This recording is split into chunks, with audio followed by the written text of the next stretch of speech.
राज्यसभा सांसद ब्रजलाल जी पहुंचे दीक्षा भूमि। डॉक्टर अंबेडकर और भगवान बौद्ध की प्रतिमा पर किया अभिवादन। कहा, पंत प्रधान नरेंद्र मोदी कर रहे हैं संविधान का संरक्षण।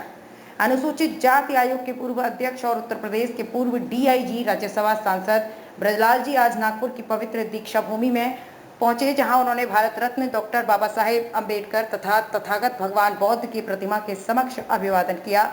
उन्होंने खुशी जाहिर करते हुए कहा कि इस क्रांति भूमि पर पहुंचकर उन्हें हृदय से आनंद है।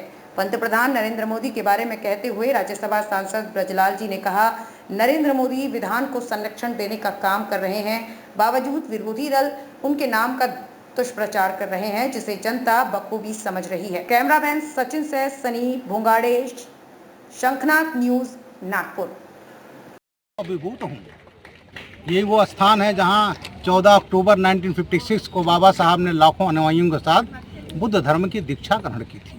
मैं तो बुद्ध की नगरी का रहने वाला हूँ, कपिल वस्तु, सिद्धार्थ नगर, उत्तर प्रदेश। तो यहाँ पर बाबा साहब के लोग लाखों अनुयायी हैं, करोड़ों अनुयायी हैं दुनिया में, और यहाँ जो भी आता है वो बाबा साहब के बताए गए रास्ते से हमेशा शिक्षा ग्रहण करता है। उसको एक रास्ता मिलता है कि किस तरह से एक गरीब, एक दलित, उस समय की सामाजिक प्रताड़ना का शिकार वो हो करके वो भारत रत्न बनते हैं, संविधान के रचयिता बनते हैं। दुनिया की सबसे बड़ी डेमोक्रेसी के संविधान रचयिता, सबसे बड़ा संविधान, दुनिया के सबसे अच्छा संविधान।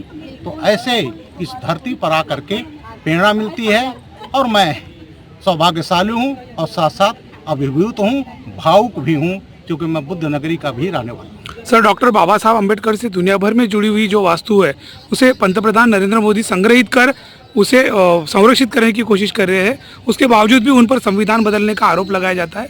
किस तरह देखते हैं आप उसको, क्या बताएं? ऐसा है, वो सबकी कलई खुल गई है। संविधान किसने बनाया, किसने इमरजेंसी लगाया, किसने जो बाबा साहब ने उसका प्रीएम्बुल लिखा उसमें बदलाव किया, आरक्षण की किसने 1968 में, नाम नहीं लूँगा, उस समय का प्रधानमंत्री ने मुख्यमंत्रियों को लिखा आरक्षण मुझे पसंद नहीं है। मैं यूपी का रहने वाला हूँ, अलीगढ़ मुस्लिम यूनिवर्सिटी माइनॉरिटी यूनिवर्सिटी नहीं है, बनारस हिंदू यूनिवर्सिटी आरक्षण देती है, वहाँ दलितों का आरक्षण नहीं मिलता। और इंदिरा गांधी ने 1981 में एक्ट में परिवर्तन करके और उसमें कर दिया दलितों का आरक्षण नहीं मिलेगा। जो मामला इस समय सुप्रीम कोर्ट में है, हाई कोर्ट से लोग हार चुके हैं। तो यहाँ भारतीय जनता पार्टी, नरेंद्र मोदी जी बाबा साहब का सम्मान करके पंचतीर्थ बनाते हैं। तमाम जो अधिनियम बनाए गए दलितों को संरक्षण देती है, सशक्त बनाती है, और जो संविधान की जो कहते हैं बदल देंगे, संविधान के साथ उन्होंने सबसे ज़्यादा छेड़छाड़ किया है। और आरक्षण की बात अभी नाना पटोले ने अभी 2 दिन पहले कहा कि राहुल गांधी जी ने जो अमेरिका में कहा कि हम सत्ता में आएंगे तो आरक्षण ख़त्म कर देंगे, उसी चीज़ की तायद कांग्रेस के यहाँ के प्रदेश अध्यक्ष ने कहा है। तो इसलिए इनकी कलवी खुल चुकी है, और इसलिए अब जो है ये इस टाइप का नैरेटिव नहीं बना पाएंगे। Thank you sir.